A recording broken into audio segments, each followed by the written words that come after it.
ぬるいな。これで終わりだ。月牙天将。どれだけ数がいようと全て狩る。野田さんと言ったはずだ。Et bonjour à tous, c'est Kent, on se retrouve pour une vidéo sur Bleach Brave Souls. Et oui, la mise à jour 8.2 est enfin sortie, avec l'ajout enfin des raids, les raids qui ont été rajoutés aujourd'hui même, alors il me semble que c'est à 9h, et on va aller regarder ça ensemble dans les annonces. Alors pour ceux qui voudraient le voir eux-mêmes, en fait, tout ça est détaillé dans les annonces. Donc voilà, le raid avec le Vagabond des Ténèbres, Fishburne D, qui est le holo qui a, dans le premier épisode de Bleach, qui attaque Ichigo, et c'est là où il se transforme en Shinigami. Donc alors, qu'est-ce qui a changé? Donc c'est toujours un combat comme on a eu dans les bêtas, donc c'est un combat, des combats en coop, avec un boss qui aura 3 phases, qui va lancer des attaques puissantes. Et donc on a toujours justement en très difficile la possibilité de se ressusciter gratuitement en illimité. Après, si on le fait en cauchemar, possibilité de se ressusciter 5 fois, c'est toujours gratuitement. Toutes les résurrections se font gratuitement, pas besoin de remettre d'orbe comme dans les quêtes coop, ni d'étincelles de renouveau. Et en ultime avec 3 fois. Donc à savoir que ces événements là, il faut au moins avoir un personnage 200, mais même en avoir plusieurs. Donc c'est pour des gens qui sont assez avancés dans le jeu. Quand même, hein, disons-le, c'est pas comme la tour Seikaimon où ça dépend plus de la box de personnages qu'on a que de leur puissance. Donc ce qu'on apprend, c'est que ça va être fait en fonction, ça va être des horaires, un peu comme pour les potions. Il y aura des jours où l'affinité du boss sera disponible. Donc là, on voit que le premier jour, c'est l'affinité orange. Après ça va être la bleue, aujourd'hui là on arrive au 3ème jour, on est en affinité tech, donc ça change tous les jours à 17h, et c'est chaque semaine pendant 2 mois. Et autre nouveauté, on va avoir des personnages bonus qui vont avoir un bonus de dégâts et un bonus de drop, donc il y en a 2 par couleur. On peut voir qu'il y a les 3 nouveaux personnages parasols qui sont sortis aussi aujourd'hui. Non, oui, c'est ça, ils sont sortis aujourd'hui, ce matin. Donc voilà, après on a en bleu on a le dernier Kyoraku, la Loupie, le Renji Guerre Sanglante, le Kenpachi rouge, la Rukia Guerre Sanglante, le Ikaku, le dernier Ikaku qui est sorti aussi, et la dernière Naliel qui est sortie. Donc voilà, donc vous avez un bonus de dégâts x3, 50% de drop de plus, parce que oui, on va y revenir, mais on va pouvoir dropper des médailles qui vont nous permettre d'acheter des objets dans la boutique. Et ce qui est important à savoir, c'est qu'on peut avoir qu'un bonus de plus de 200. Donc vous allez pouvoir avoir 4 personnages qui correspondent à ce critère. En avoir au-delà, à part avoir les dégâts, vous n'aurez pas de bonus de drop en plus. Donc justement voilà, je parlais des médailles, et les médailles vous permettront d'acheter l'Hamlet, le nouveau, donc ça apporte des compagnons qui vont apporter des bonus de stats. Bonus de stats seulement à noter, il faut le préciser, que dans les raids. Les bonus de stats là, qui se font apporter, donc 300 vie, 50 d'attaque, 50 de pression spirituelle, ne sont là que pour les raids. Vous allez pouvoir le mettre en dehors des combats, mais ça va être juste pour la para. Vous n'allez pas avoir les effets qui sont affichés là. Donc là on peut voir qu'on gagne 300 vie, 50 d'attaque, 50 de pression spirituelle. Et justement on va avoir là une résistance d'attaque balayante, parce qu'on va avoir le boss qui va repousser. Donc là en l'occurrence là celui-ci repousse, je l'ai pas vu, il a pas d'attaque où il attire. Mais le dernier boss de raid, le dernier qu'il y avait eu en bêta, il attirait, donc je sais pas si on va avoir. Et là en tout cas on aura 15% de réduction sur l'attirance ou la poussée. Donc à pas négliger, hein. Vous allez voir si vous faites l'événement, que ça à pas négliger, parce que des fois c'est difficile à gérer. Donc voilà, on peut voir justement les âmes, donc ça va être comme les cristaux et les gemmes, ça va permettre d'augmenter le soul trait. Et les âmes multicolores, qui vont être aussi utiles, je vais vous le montrer plus tard, dans l'arbre de compétences de l'Amelette. Ensuite, on va aller voir directement à la boutique, mais vous allez pouvoir acheter d'autres objets avec les médailles de raid. Donc, ce que je propose, attends, je vais vous montrer parce que je l'ai acheté il y a pas longtemps. Je suis retourné dans l'annonce. C'est dans l'inventaire. C'est un peu compliqué d'aller voir l'Hamlet, il faut aller dans inventaire, personnage et Hamlet. Donc voilà, moi je l'ai débloqué. Je l'ai pas augmenté parce que j'ai pas encore le. Voilà, en fait, vous pouvez faire soul tree en fait comme un personnage et vous allez pouvoir l'augmenter. Pareil, sauf qu'il va falloir les âmes. Comment ça s'appelle? Je sais plus, ces ressources là. Là, il me faut de la verte. Sauf qu'on n'a pas encore la verte. Là, on est arrivé, on est au bleu.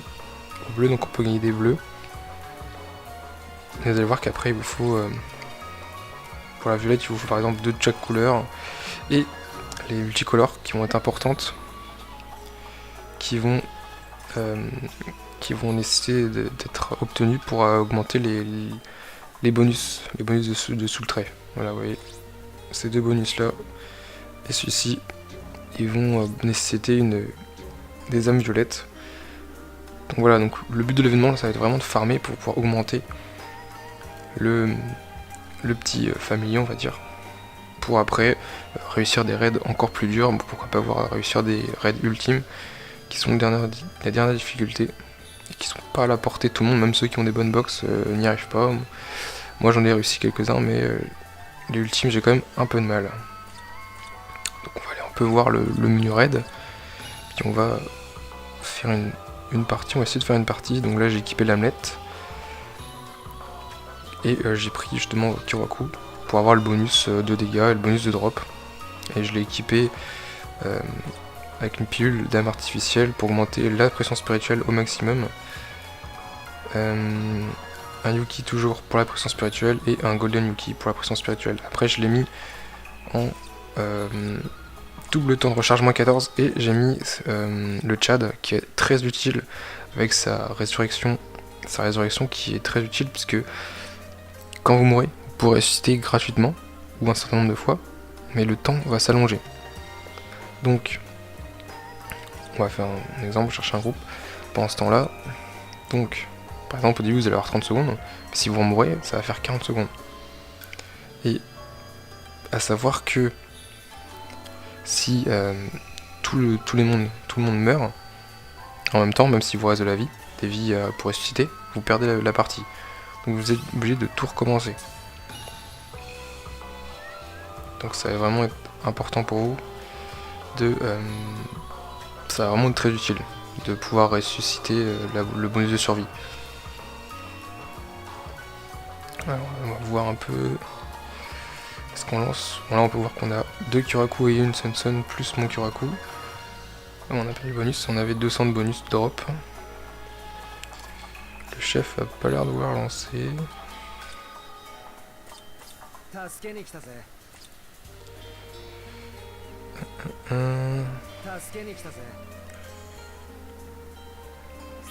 Bon, ouais, je pense qu'on va partir en 100 de bonus, tout compte fait. Ah bah non. Il a 10 sous le groupe.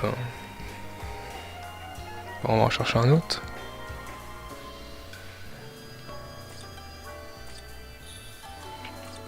On va essayer de faire un raid cauchemar si possible.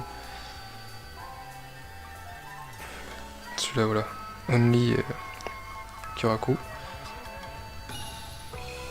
Donc ça ira plus vite. Hein. C'est vrai que si vous avez le personnage en termes de vitesse de drop et de vitesse d'exécution pour finir l'événement, avoir le personnage qui a les bonus, c'est vraiment le top.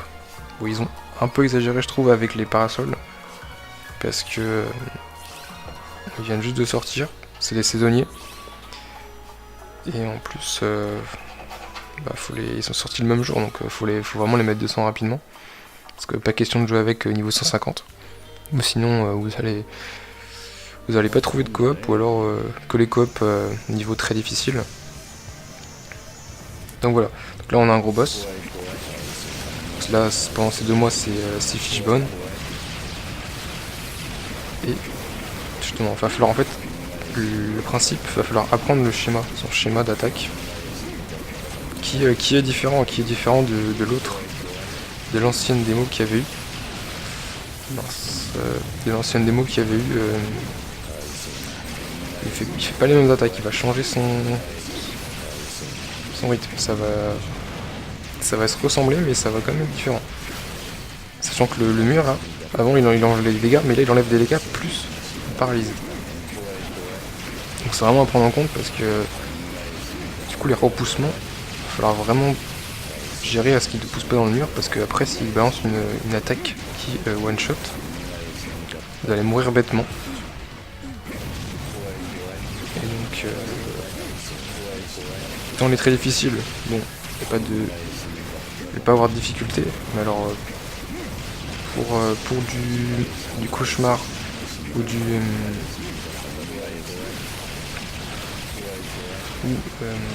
l'ultime, là, alors là, limite l'objectif c'est de mourir à 0 fois. Alors vous allez mourir 1 ou 2 fois grand maximum, mais ça va être sur la dernière phase. Hop. Il faut aussi prendre en compte que les attaques puissantes, à la différence des coop classiques, là si je l'utilise au mauvais moment et qu'il attaque, je vais pas esquiver, je vais prendre les dommages. Ça ne m'immunise pas quand je lance une attaque puissante. Il faut apprendre aussi à bien caler les attaques puissantes. Parce qu'on va le voir, voilà, justement, voilà le schéma typique qu'il va avoir, c'est qu'il va lancer 3 colonnes, il va faire ça, puis après une autre en range comme ça.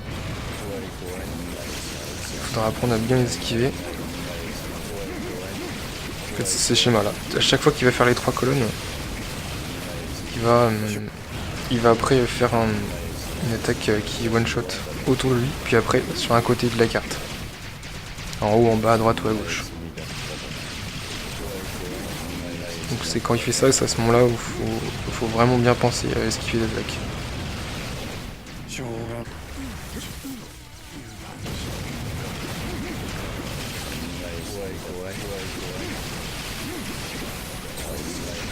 Hop, voilà, une colonne, là, et là, bah là je suis... J'ai réussi à esquiver. Je pensais que j'étais coincé, mais j'ai réussi à esquiver.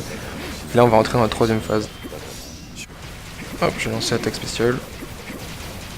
Pour l'enlever 1 ou 2%. Bon, après, en dehors des attaques qui one shot, c'est assez classique, hein. Souvent ça fait un rond. Il suffit juste de te tourner autour. De passer entre les deux. Voilà, là ça va être un peu plus compliqué. C'est juste d'échanger. D'alterner comme ça, en fait, vous allez sur la zone rouge, puis après vous revenez sur l'autre. Hop, alors voilà. Là c'est le dernier moment, c'est en fait il va... J'ai raté. En fait il va faire toute la carte, il va paralyser, il va rendre confus tout le monde. En fait le côté, vers le sens où il était tourné, quand il s'est pas paralysé, c'est le même sens où il va prendre la moitié de l'écran pour one shot. Il faut vraiment identifier le côté où il regardait quand il paralyse, et se mettre vraiment à l'opposé pour après pouvoir esquiver cette zone. Voilà, là on voit qu'il regarde. Ah, j'ai pas vu vous regarder. Ah, j'ai fait n'importe quoi. Ça va vraiment être ça la difficulté, c'est qu'une fois confus après, vous allez plus pouvoir. Vous avez Shumpo, mais dans une direction aléatoire. Il faut vraiment identifier avant d'être confus et être placé avant d'être confus. Hop. Donc là voilà, on est en cauchemar,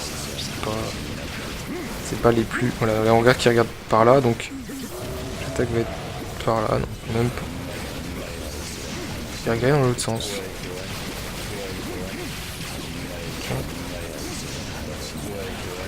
Il a regardé dans l'autre sens. Hop, voilà. C'est fini. Bon là, en cauchemar, bon, mourir à la phase 3 une ou 2 fois comme ça, ça a pas d'influence, mais si vous êtes en ultime là, vous pouvez recommencer. Vous pouvez recommencer, vous pouvez arrêter la game et recommencer.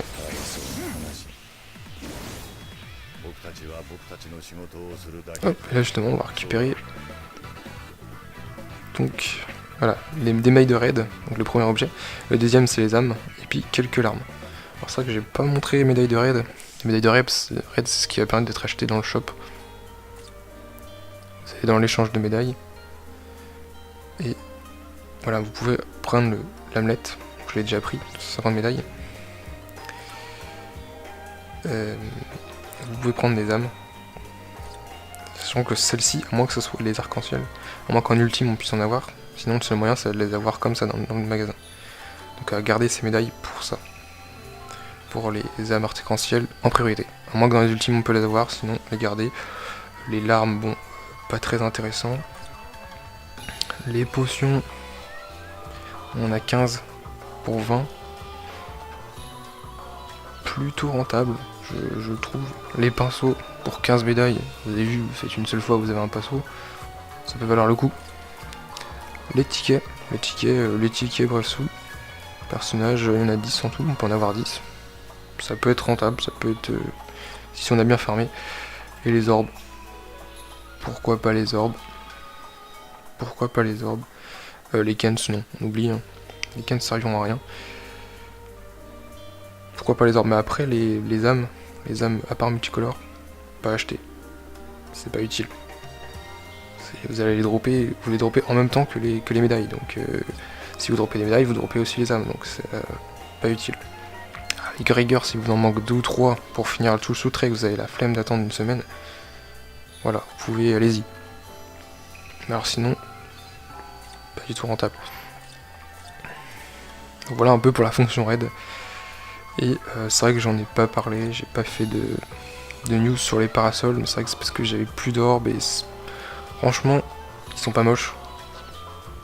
Mais ils ont rien vraiment d'exceptionnel. Vous avez la libelle qui est tueuse de... Mince, j'avais regardé, il me semble qu'elle est tueuse d'holo. Tueuse d'holo violette. On en a plusieurs. C'est la tueuse d'holo violet. Les miso gel. Voilà, il y en a plein d'autres, il y en a plusieurs d'autres immunisés au gel. Le Heizen, encore un Shinigami, tueur de Shinigami, en bleu. Ça, bon, attaque normale. Ouais, si, il y en a quand même quelques-uns aussi. Rapidité plus 2, franchement, c'est pas nul, mais c'est pas le mieux. C'est pas les personnages qui vont sortir du lot, hein. C'est juste pas nul. Le car design, si vous l'aimez bien, voilà. La Sun, très bonne portée d'attaque normale par contre, avec son étendue plus 20%, elle tape assez loin, hein, attaque normale. À pas négliger, résistance au feu, temps de recharge, aussi pression spirituelle. Alors les fillers, on a les anciens perso parasol qui sont très bons. On a Ultra attaquant distant, pression spirituelle, il me semble. Naliel attaquant normal, comme le Aizen. Le Zayel attaquant normal, attaquant corps à corps, pression spirituelle. On a le Ryu, tueur d'Arankar qui est très bon. Le Chigo, dans les quêtes de guild, qui est très bon avec son vortex. Et la Jackie, avec sous le trait étendu plus 25, qui, ma foi, je l'ai pas, mais qui ne m'a pas l'air mauvaise. Ouais, le portail il est bien. Il est intéressant, mais c'est vrai que moi j'ai plus d'or à mettre là-dedans. Je vais conserver pour plus tard. Pourquoi pas pour les maillots de bain ou les 4 ans. Parce que mine de rien ça approche, c'est en juillet. Voilà, et je viens de voir que j'avais pas fait ma multi gratuite, on va la faire et on va se quitter. Et on se quittera après. Allez, j'ai déjà eu 3, 4, 5 étoiles et que du doublon malheureusement. Et encore un autre, oui, encore un autre doublon. Je dois être à... Je crois qu'à toutes mes multis j'ai eu un 5 étoiles et à toutes mes multis j'ai eu un doublon. J'ai même eu une multi double 5 étoiles, 2 doublons. C'était un Ichigo, Vasto et j'ai plus l'autre. Ça devait être un Chouette TT il me semble. Un Chouette Tag Team. Malheureusement là encore un doublon. Cette fois c'est pas Chouette, c'est son Pacto Kazeshini. Bon, voilà. J'espère que en tout cas ça vous a été utile. Et je vous dis à la prochaine pour du Bridge Soul ou autre. Merci, au revoir.